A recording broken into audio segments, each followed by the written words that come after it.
tarptautinio poezijos festivalio Poezijos pavasaris vieną iš vakarų, kuris yra skirtas poetui atvykusiam iš Jungtinės karalystės Adamui Horovitzui. Ir turiu pripažinti, kad Adamą išgirdau pirmą kartą prieš 10 metų, galbūt tai buvo Genuje. Ir buvo, man atrodo, Parolės Pelakante festivalis, jeigu aš neklystu, poezijos. Ir tada pagalvojau, kad jeigu kada nors bus galimybė, labai norėčiau šį poetą atvežti į Lietuvą, dėl to, kaip jautriai, gražiai ir giliai skambėjo jo eilės. Tai iš tikrųjų mes klausom 10 žmonių, tai va, kad taip įsimintų, na, Adamas kažkaip įsiminė labai. Ir ruošdama sąrašus svečių Poezijos pavasarį, kuriuos planavom kviesti šiemet, aš pagalvojau, kad Kornelijus yra nuostabus poetas, puikus menininkas, bet ypatingai geras vertėjas. Ir aš nusprendžiau parodyti Kornelijui ir paklausti, ar jisai sutiktų versti Adamo eiles. Jis per 5 minutes atsakė, kad sutinka ir, aišku, labai įdomu bus paklausim, kas nulėmė tą jo tokį sprendimą ir kaip jam sekėsi toliau versti. Bet dabar pirmiausia norėčiau paklausti Adamo, kadangi žinau, kad jis pirmą kartą yra Vilniuje ir šiandien turėjo gerą pusdienį, beveik visą dieną, kurios metu klaidžiojo po Vilnių, apžiūrinėjo mūsų miestą. Tai pirmiausiai ir bus tas klausimas apie įspūdį, ką pamatėte ir kas dar galbūt planuose ir ką norite pamatyti. Oh, well, the first thing I did, I got here quite late on Wednesday night, and all I saw was darkness and rain and lights, and that was beautiful. Having come from England, which was very, very hot this week. But the next day, this kind of Eastern European architecture is I find it very beautiful. The city's rooftops. We were taken up to the rooftop terrace at the theatre cafe, and the view over the rooftops was beautiful, and there was greenery, and it's just the sort of place you could spend time in. It was lovely. It was a lovely place to come and visit. Aš galbūt tiesiog dar keletą faktų tokių paskaitysiu, gerai? Ir tuomet paprašysiu, kad man labai įdomu bus, kad tas kelias eilutes, kurias mes galime perskaityti, atsivertę Poezijos pavasario almanachą, kad Adamas jas papildytų, kas iš tikrųjų už tų eilučių yra, kaip jisai pats save pristatytų už tų faktų. Adamas Horovitzas, britų poetas ir atlikėjas. Išleido 4 poezijos rinkinius, tai Apsisukimas, Dirva niekada nemiega, Meilė ir kitos pasakos, Lėtos migracijos. Ir netgi CD esate išleidęs ir poetinį reportažą parengęs Tūkstantis Laurių Lee.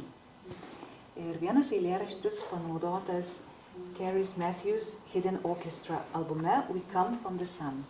Mes ateinam iš Saulės. Yra toksai Versopolio projektas, labai garsus, kuris tikrai sujungia visą bendruomenę poetų jaunųjų į tokią vieną šeimą. Tai Adamas vienas iš pirmųjų to projekto Versopolio dalyvių. Ir iš tikrųjų, ko čia buvo nepaminėta, bet kas yra esminiai tie faktai, nes šitokius pateikėt labai, ta informacija tokia labai koncentruota ir tik tai keletas faktų. Kaip iš tikrųjų bėga jūs dienos, ko užsiemate, kas yra jums svarbiausia, būnant poetu ir gyvenant Anglijoje, kaip suprantu, mažame miestelėje, o ne didmiestyje?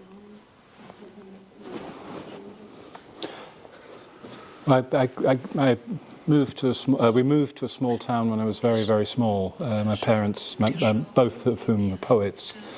My mother didn't want me to grow up in a city, and I found myself in a a beautiful landscape in the middle of the country, just outside a small town called Stroud, near to Bristol.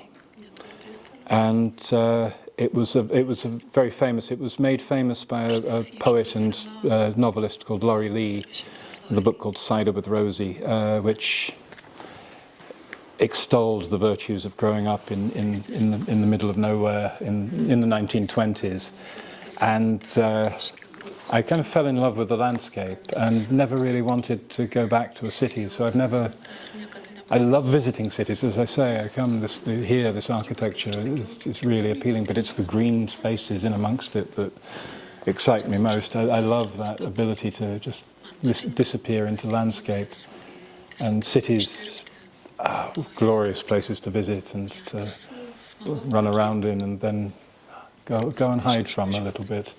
And that's kind of informed my writing. A lot of what I write about is to do with the nature of man's relationship with landscape and countryside. And that's true of cities as well. They are part of the landscape, though a manufactured one, or more manufactured, I should say. This farming landscape is quite manufactured too. And it excites me to be able to kind of disappear into a field or a woodland. Minėjot, kad esate kilęs iš poetų giminės, šeimos. Ir, įdomu, ką reiškia būti poetų vaiku, kaip tai, galbūt, pavyzdžiui, atpažįstat kažkokius tėvų citatas savo poezijoje. Kokią įtaką tiesiogiai, pavyzdžiui, pačių tėvų kūryba padarė jums dabar rašant eilėraščius, ar kažkokių gal citatų, ar kažkaip tai kitaip atliepia? Yeah, I was very strongly influenced. I grew up, because both of my parents, as well as being poets, are performers. My mother was trained at RADA, the kind of famous acting school in London, and my father was involved in the performance scene and in Britain, and basically created the more kind of radical, worked with the Beats, Allen Ginsberg and so on. So I kind of grew up surrounded by this and surrounded by poetry and music in concert, and I was very influenced by that. But I grew up, particularly influenced by my mother's reading voice and the reading voice of Richard Burton, the actor, doing readings of Dylan Thomas's poetry, and that was what that was a huge influence. That sound, and the real influence was sound and kind of imbibing poetry, kind of at the breast almost. You know, it just came flowing out because both of my parents, my stepfather later, my father's long-term girlfriend, all of whom were poets, many of their friends poets. I just grew up surrounded by poetry and was mad enough to follow in their footsteps afterwards because, you know, I didn't know any better. No, I'm very glad to. I'm joking, obviously, but it was a remarkable upbringing to be surrounded by all of this and to learn it. So there are things technical stuff that I don't to do with poetry that I don't always get, but I grew up surrounded by poetry and by my father's family was very Orthodox Jewish, and there was a lot of song, all the ritual song that he would. And he wasn't particularly religious himself. He ran away from the religion, but he took the music with him, and so that was a really important part for me of growing up, is hearing poetry in many languages and many musics to do with poetry in Hebrew, in German, in English, in other languages that friends from across the continent brought to the table when there were events with my family. Ir taip susitinkame Vilniaus žydų bibliotekoje. Neatsitiktinai paminėjote tėčio šaknis savo. Ir ką tai reiškia jums? Kaip tai persmelkia jūsų poeziją? Nes žinau, kad ta Jeruzalės tema, o Vilnius yra vadinama Šiaurės Jeruzalė, Labai įdomu, kaip tai atsispindi. Galbūt tai yra tėvo įtaka turbūt, ne? Bet tas Jeruzalės kažkaip, man atrodo, ne vienam eilėraštį yra pereina tas įvaizdis. Papasakokit šiek tiek plačiau, kaip iš tikrųjų savo kūryboje tuomet tą žydišką paveldą šeimos naudojate, kuris per tiek metų jūs sutekėjo. Yes, it comes out intermittently, but quite strongly. As I say, there's the music of the. I went to Shabbat and to Passover with my grandmother, and not understanding the Hebrew, I heard the sounds of it, and that kind of fed in. So there are phrases and kind of themes that come back. But as a teenager, I went to Jerusalem to see family, because many of my family, having left Frankfurt am Main in 1937, after the war, a lot of them moved to Israel. So I've been there, and it's important. It's been important to me. It's a difficult relationship because I find the politics of Israel quite difficult, but the people and the kind of the family connection and the continuing line of learning and understanding very, very important. It's tricky, but it's come out, and my poetry is kind of in. I would say I've been learned to be very much a diaspora, half Jew,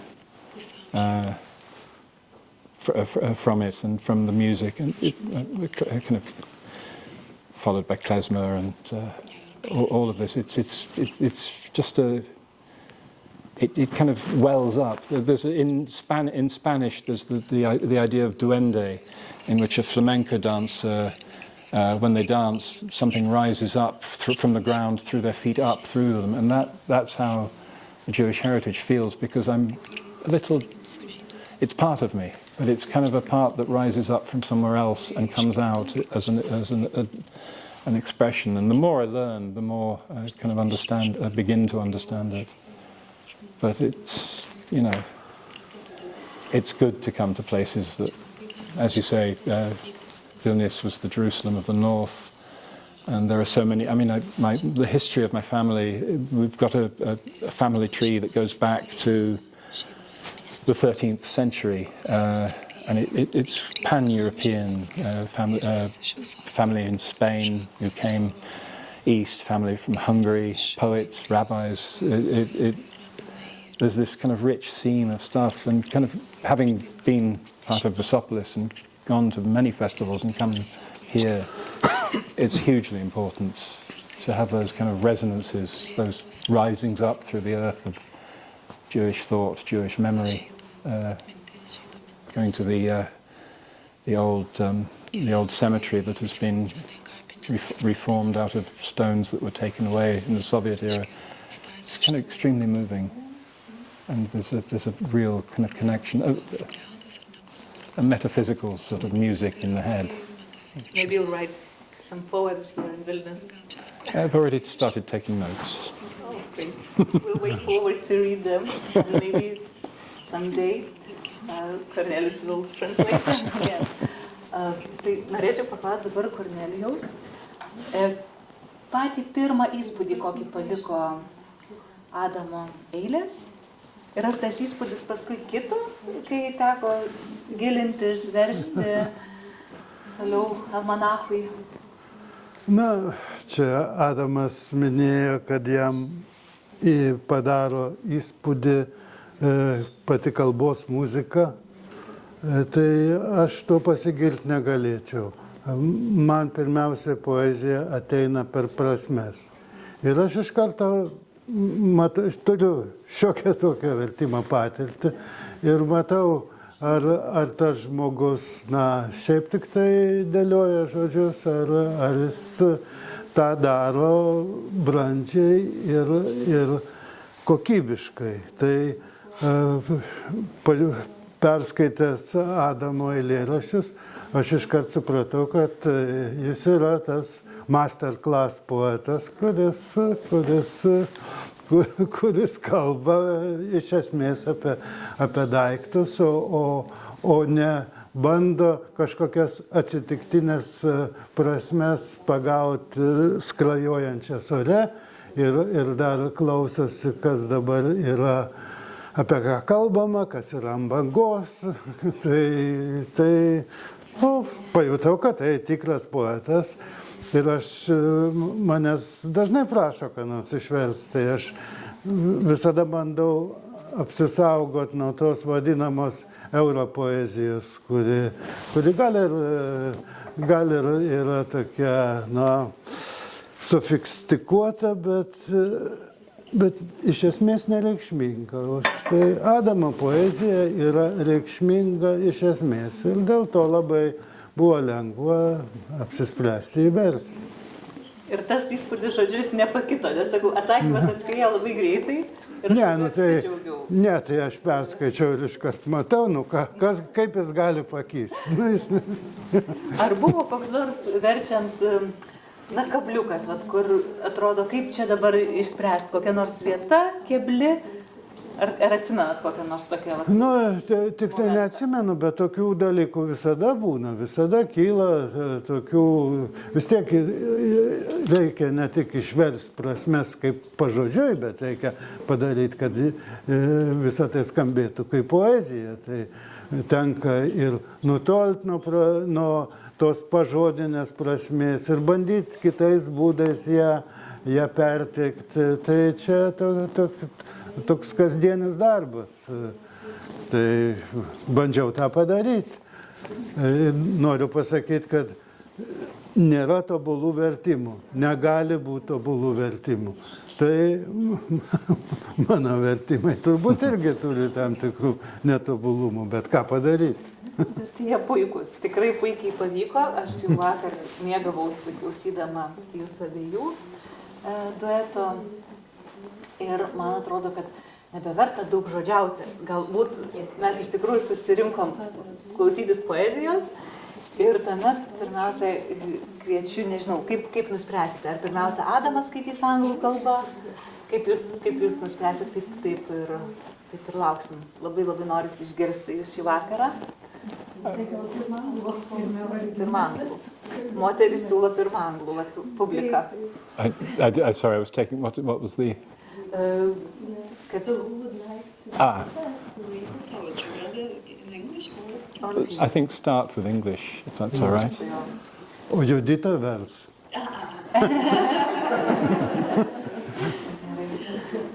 So, thank you. One at a time, one poem at a time? Yeah. Okay.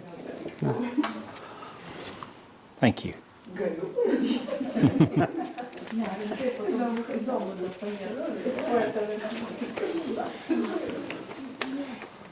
So this first poem is called A Rose by Any Other Shape. That old anarchist, love, insists that a rose by any other shape is still a rose, that split atoms remember the world before the changes came in mushroom throes. That old anarchist, love, demands that rain forget that it was ever clouds or sea, and will continue to be so, on and off, perpetually. That old anarchist, love, is out again and breaking hearts, rekindling old desires with a thorny sting, then, with surgeon's aim, beating down the bones of winter to make way for spring. That old anarchist, love, rides the air like honeysuckle musk, upsets apple carts, tips over Eden's tables, molds passion from the clays of hope, chases dust from sorrow, turns friendships into fables. That old anarchist, love, descends like a fist of summer rain. That old anarchist, love, forces the world to fall in lust again. Rožė kitais pavydalais. Ta sena anarchistė meilė tvirtina, kad bet kokio pavydalo rožė lieka rožė, kad atomai suskaidyti mena pasaulį dar prieš tuos pokyčius, plintančius kaip grybiena. Ta sena anarchistė meilė reikalauja, kad lietus pamirštų, buvę kadaise debesimis arba jūra, ir toliau tokie klaidžiotų amžiais. Ta sena anarchistė meilė vėl pasirodo ir plėšo širdis, senus troškimus gaivina dygliais erškėčių, tada su chirurginiu tikslumu trupina žiemos kaulus, kad pavasariui kelią išgrįstų. Ta sena anarchistė meilė sklinda ore, kaip sausmedžio muskuso kvapas, obuolių vežimus ant Edenos stalų išverčia, iš vilties molio nulipdo aistrą, nupučia dulkės nuo liūdesio, pasakom draugystes paverčia. Ta sena anarchistė meilė vasarą kumščiais lietaus ima kristi, ta sena anarchistė meilė verčia pasaulį vėlygiais mus atkristi. Ačiū labai. Ačiū. Ir man toks, žinot, kilo klausimas. Iš tikrųjų, tai gal pirmą net Kornelijui aš jį užduosiu. Jūs nematote vertimo, bet iš tikrųjų eilėraštyje meilė yra iš didžiosios raidės parašyta. Ir man tada kyla toks klausimas, Kornelijau, kaip jūs manot, ar nėra taip, kad Adamas yra iš tos nykstančios poetų rūšies, kuri rašo žodį meilė iš didžiosios raidės? Nes tai labai reta dabar, man atrodo. Pakankamai reta. Kai paklausė apie didžiasias raidės, man iškart primena sovietmetį, kad negalėdavom rašyti Dievas iš didžiosios raidės, tekdavo arba į eilutės pradžią nukelti tą žodį ir rašyti paskui visus žodžius eilutės pradžioje iš didžiosios, arba sakydavo jau, kad pataisykit, čia taip negalim. Tai va, tai nežinau tas, mano santykis su Adamo eilėraščiais nėra toks emocinis kaip Indrės, gal aš taip pasakyčiau. Ir man ta didžioji raidė žinoma žymi, kad čia yra ne tik kalbama apie kažkokią meilę tokiam ar buitiniam, ar emociniam, ar daugiau asmeniniam, bet daugiau tokiam vos ne kosminiam lygmenį. Tai todėl iš didžiosios raidės aš tai priimu, o kokį turi emocinį santykį su tuo žodžiu ir su meilė apskritai Adamas, tai jis tegu ir pasako. Prašom žodis Adamai. Well, the capitalization of love in this poem was very deliberate. Because to capture many, kind of maybe a little kind of cherubic eros figure, actual kind of relationships with people I know. It was there to cover everything, to personify it a little, to see where it went. And yeah, it's not often I do that. I mean, Cornelius was saying that you couldn't capitalize God in the Soviet era. When I'm writing poems to do with Judaism, I put a hyphen between the G and the D in God because it's respectful. So there is always little games you play to kind of get a different sense across, and that capital letter there was very deliberate. Okay, just close my eyes so I form the question. Yeah. And tai aš manau, kad aš tiesiog dabar nebepertraukinė, karts nuo karto kokį nors klausimą pertraukinėsiu. Mes susirinkom dėl poezijos, tai skaitykim poezijos. Let's keep reading poetry. No, a good question. It's absolutely fine to interrupt for a good question. Thank you. Thank you. This next poem is an early history of money. And it was written when I was commissioned to write a whole sequence of poems for a museum about Neolithic Gloucestershire, the Neolithic period in Gloucestershire, and just watched, kind of learned a huge amount about how money came into being. So that's a big part of it. An early history of money. In the long days before money, we traded need for need, the song of want bound to our tongues with subtle harmonies. Have this if it will serve you. Make fire, axes, dig your stone. A measure of food? Yes, and shelter. 2 nights at least before we travel on. Then came bronze. From alchemy, commodity, scoured from the deep earth. Pretty grave goods, godheads, weapons, decorations for the hearth, for structures that settle into homes. New forms rose from its smelting. Bronze travelled, mixed, till all trace of its origin was lost. Iron next, found everywhere, a weaker weapon, but an easy trade. Kept in sword-length strips, metal cut to the required size for weights of grain. Worth divisible, of use to all people. Unlike coins, gold and silver was for chieftains, ritually exchanged for passage across land, through markets. A border stamped with a king's face. Ankstyvoji pinigų istorija. Amžiais prieš pinigams atsirandant, mes mainėmės poreikiais, norų giesmės, dėrėdavo su liežuviais, tobula harmonija. Imk, jei pravers tau, ugnys kelk, kirvius, išsikask tą akmenį, maisto porcija, taip ir pastogė, bent porai naktų, kol keliausim toliau. Tada atsirado bronza, iš alchemijos, prekės iš žemės gelmių, dailios kapų gerybės, dievukai ginklai, židinio papuošimai, sąrangoms virstant namais. Naujos formos rasdavosi jas lydant, bronza keliavo, maišėsi, kol dingo pirminiai pavydalai. Toliau geležis, randama visur, silpnesnis ginklas, lengvesnė prekyba, kalavijo ilgumo juostelės, metalas supjaustytas taip, kad tiktų sverti grūdams.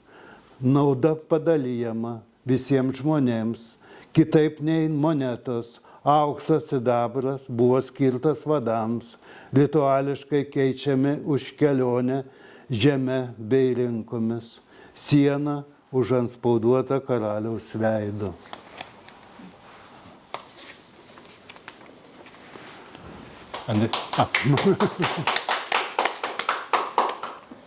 And this is fire spell.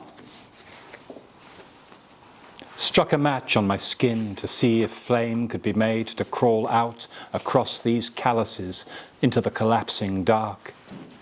No friction, so I struck it across the rough wall. It broke in 2.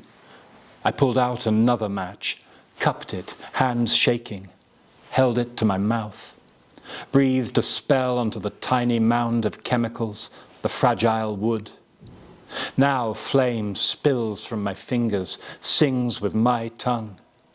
The match falls unblemished to the floor, and I walk into the night, flesh loose as November leaves, melting away as I shout hysterical prayers.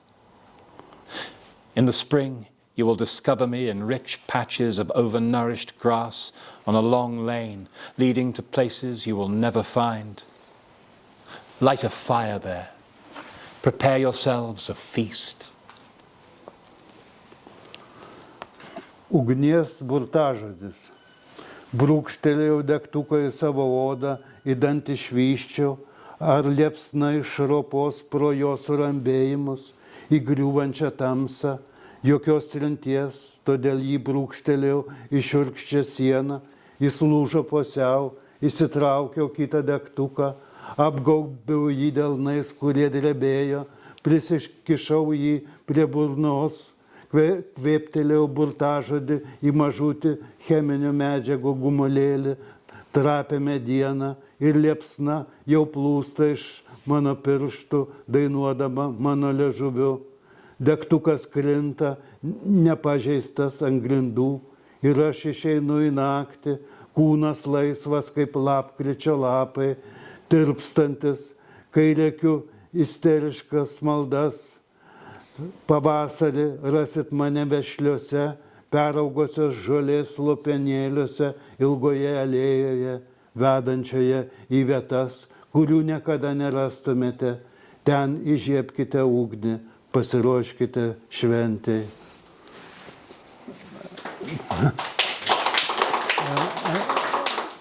And Adam, you mentioned that you wrote this poem.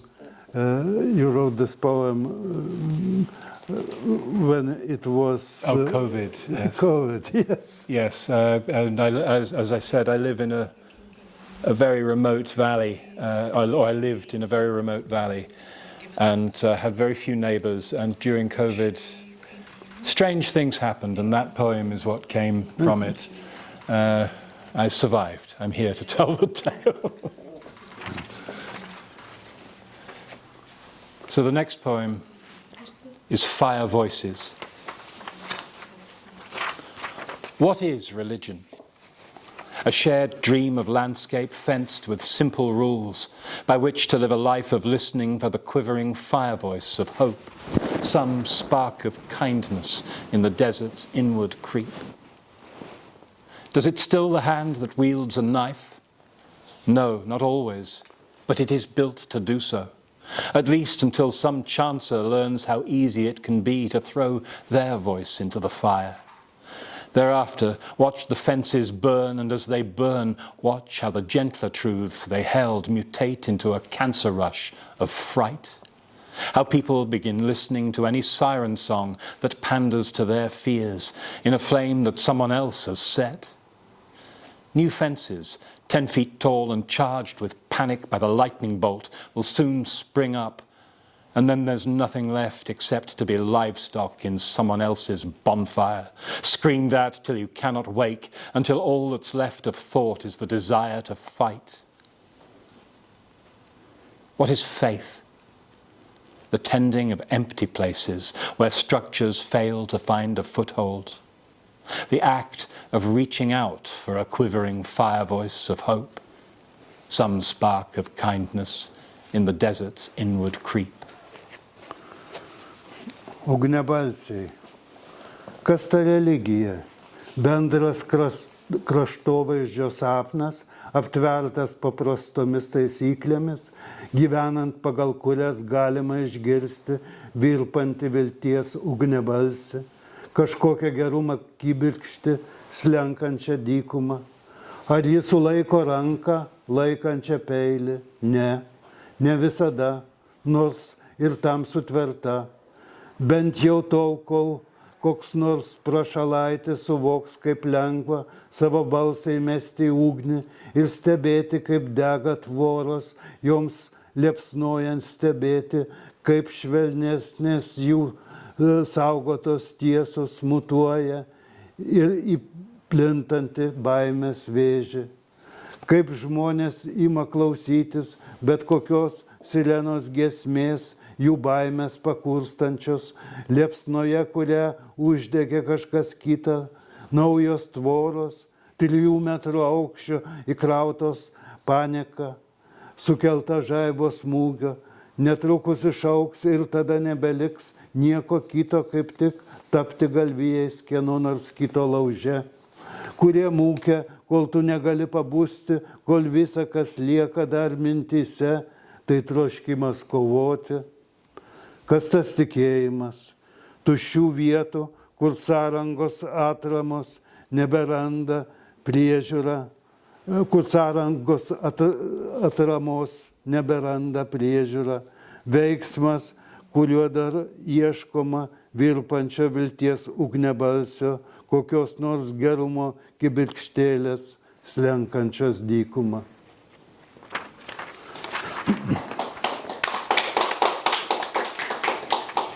More questions? Okay. The next poem, this was written when I was 17, and it's one of the few from that age that has survived until now. It was published in a recent book. I love it how poems sometimes those old poems say no, never read me again. Sometimes they come back, and this one did. It's called Tears Like Lava. Two little people stand fossilized, their love frozen, their bodies stone, joined in deathly matrimony, Siamese by destruction. They smile at winter, stare at the sun. The weather wears them down. They stand, crying, tears like lava. Ašaros kaip lava. Du maži žmonės stovi sustingę, jų meilė užšaldyta, kūnai suakmenėja, susijungia santuokoje, siamiečiai, jie ją nutrauktų. Jie šypsosi žiemai, žiūri į saulę, oras juos vargina, jie stovi ir verkia, jų ašaros kaip lava. Right. This is white bone. White bone found in the scraped grass, stark as a band of cloud. White bone found on the hip curl crawl up away from the sea. White bone carried like a totem away from the jawbone of the field. White bone lodged in a cold pot, steep and callous as a knife. White bone in the break of the lime-washed wall, colder than the sea. White bone searing the still room, heartless as a gull's screech. White bone in your white hand, seeking out the folded reds of flesh. Baltas kaulas. Baltas kaulas rastas nuskustoje žolėje, nuogas kaip debesio juosta. Baltas kaulas rastas ant klubo garbanų, tolėliau nuo jūros. Baltas kaulas nuneštas kaip totemas, toliau nuo lauko žandikaulio. Baltas kaulas panadintas į šaltą puodą, surambėjęs, beširdis kaip peilis. Baltas kaulas įstrigęs į kalkėm balintą sieną, šaltesnis už jūrą. Baltas kaulas deginantis tylų kambarį, beširdis kaip kiro klyksmas. Baltas kaulas baltoj tavo rankoje, žvalgos banguotų rausvų mėsos gabalėlių.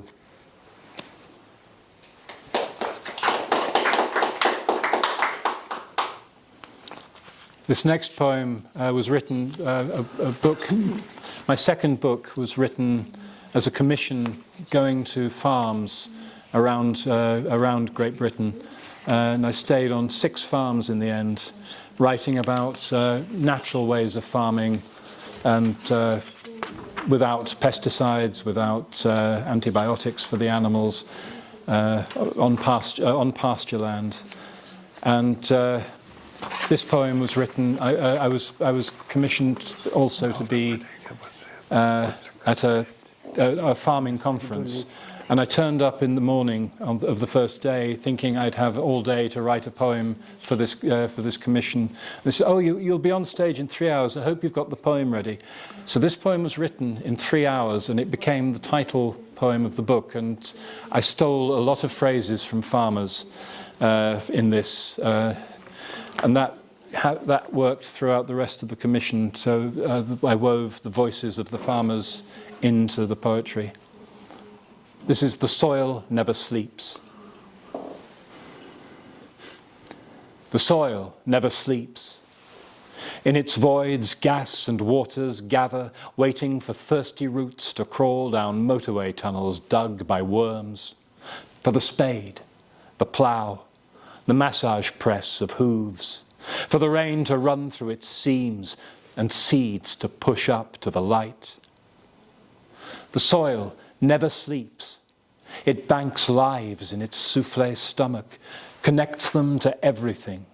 Even the dirt beneath fingernails, the dirt caught in a mole's coat, sings with 1 million microbes to the gram of connections, growth.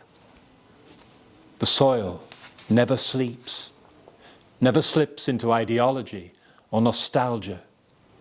It is place and purpose, the perfection of decay.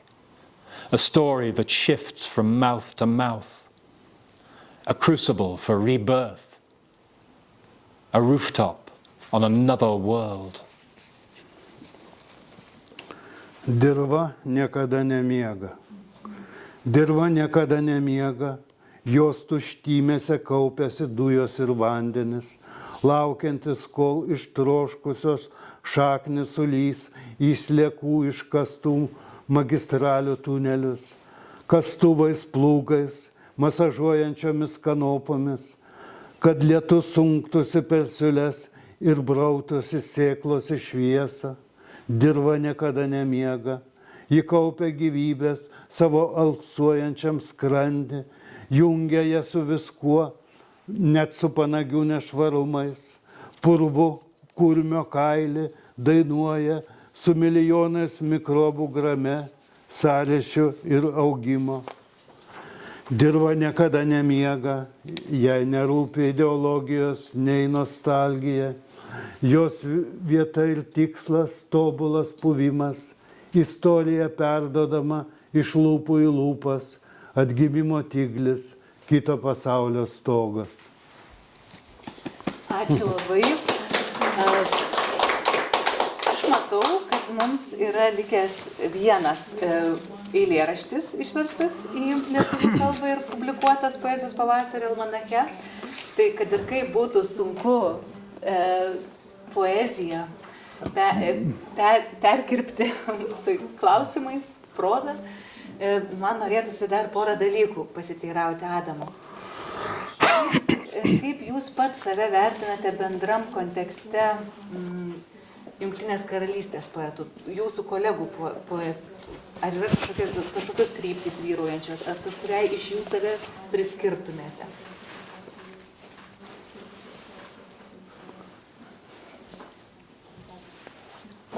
A school of poetry. I'm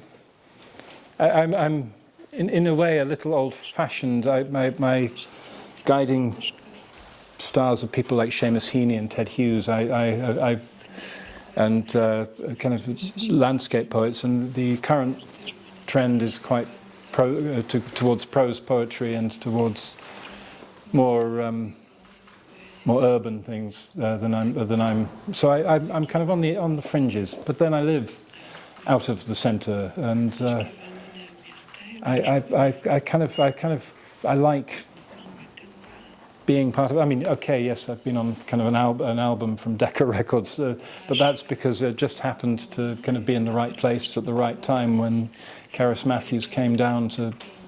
I was talking about Laurie Lee earlier. She came for his centenary to Stroud, and I met her and was interviewed by her and ended up on her radio show and then on her album. So these were things that were lucky, and because I rooted myself in the landscape. So I'm in a little school of more rural poets, but with a certain amount of urban fascination. I like to skip across borders and boundaries in that respect. I don't find myself in too many schools of poetry. I kind of go through and see what happens. Jeigu aš galėčiau pridėti, kad aš taip pat esu vertęs ir Seamus Heaney, ir Ted Hughes, tai čia lyg ir atsakymas į tavo ankstesnį klausimą. Kaip viskas persipina ir susiję. Kažkas atpažįstamo, ne, tokio įvyksta. O ką reiškia, Adamai, jums pačiam būti poetu šiandieninio pasaulyje? Toks labai kaip ir paprastas klausimas, bet esmingas turbūt jisai yra. Nes va būtent dėl to, kad turit dovaną, talentą rašyti, poeziją, štai čia keliaujat, apsilankot Vilniui, štai mes dabar kalbamės, kiek daug visokių atsiveria įdomių trajektorijų tokiu atveju, ne? Kad tai yra tokia didelė dovana. Ir ką reiškia, ar dažnai galvoji, ką tai reiškia iš tikrųjų, kad tau buvo suteikta jinai?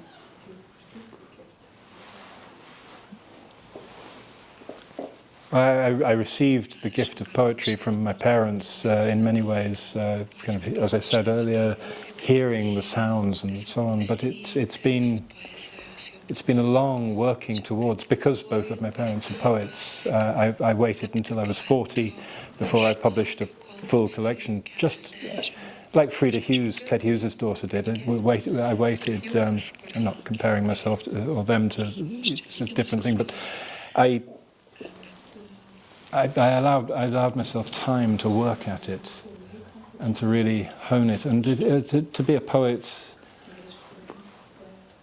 I mean, I've finally begun to accept. For a long time I said, oh no, I won't say I'm a poet, people can call me that if they want to. Beginning to accept that it may be a little too late to be anything but a poet. And so it basically it's the way I think. It's kind of the metaphor, the simile, the space of the old cliche of a poet is, you know, kind of somebody who stares out of a window for 5 hours and writes for 10 minutes. But that's an incredibly important thing to do sometimes, and it feels. I mean, that's the way I think. It's poetry is the way I think.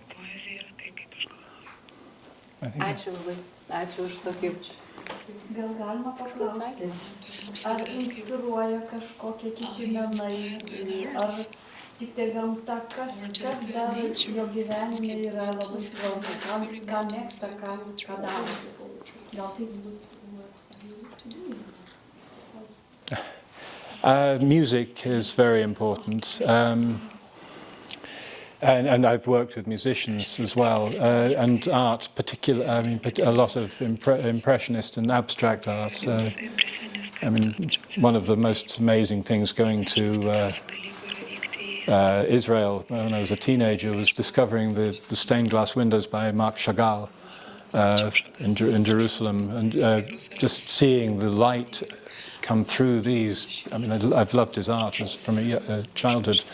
Not least because my father loved it and had posters up. But in fact, I once told my father that a poster of Chagall's work was one of my father's better paintings. He wasn't entirely flattered. And so, yeah, I mean, I've worked as a journalist as well, so a lot of it is words. A lot of what I do is about words. But I like designing things. I like disappearing off for long walks. It's not just nature, but it's about the space in the head. Yes, your words are music without notes. Thank you. For me. Thank you. Gal būtų dar klausimų iš klausytojų pusės? I have a question. In English. I'm from Israel. The impact of the way you were raised. I understand your father was a poet. And my mother. And your mother. And he was a Jew. He was a Jew, yes. Both of them? She was not, no. He was not? My father was Jewish, my mother was not. So religiously I am not, but otherwise. What is the impact of this on this side of the, because we are in Jewish scenario, on your poems, on your poet approach? It has kind of, as I was saying earlier, it kind of the kind of Jewish thought has risen through me at times, and I've been very influenced by it. And a lot of poets and artists that mean a lot to me are Jewish, and the kind of I mean, having grown up on the sidelines, not being religiously Jewish myself because of my mother's heritage, I went to Shabbat, I went to Passover, and I hummed along, and I wore the kippah, and I was, you know, it was yarmulke. My father called it a kippah. And you know, to honour my grandmother, and I learned a lot that way, and learned enough to know that I was not religious, but I was very, very invested and interested in the thought and the thinking behind it, and the music and the poetry of it. the Song of Solomon. My goodness, what an amazing piece of work. All of this has been deeply ingrained in me. And my mother taught me quite a lot. I mean, I remember more, my father not being religiously minded, my mother teaching me about Moses and all of this, because she thought I should have some understanding of both sides of my upbringing. And it's you approach those things now when you think about your poets? There are various poems that have bring in, but I mean the last one I'm going to read is dealing with Eden and the aftermath of Adam and Eve's departure in metaphorical context, but nonetheless, yeah. Yes, it's hugely important, and I mean a large part of what I learned from my family is that to be Jewish means to argue with it all, and I've had some very interesting arguments with many people about religion, about all of it, and with myself too, of course. Yes, this is this is a big part of it. It's not the only thing in my writing, because I'm raised between two different cultures and two very Orthodox Jewish family. My great-grandfather was the Oberrabbiner of Frankfurt am Main 120 years ago. One of our ancestors is Jakob Halevi, the poet. You know, there's an awful lot of thought that's gone in. It's fascinating, and it's really important. I find myself kind of quietly agnostic, but intrigued by all of it, and very, very willing to learn and discuss, and to bring some of that learning and discussion into what I write. Yeah. Thank you. Not sure.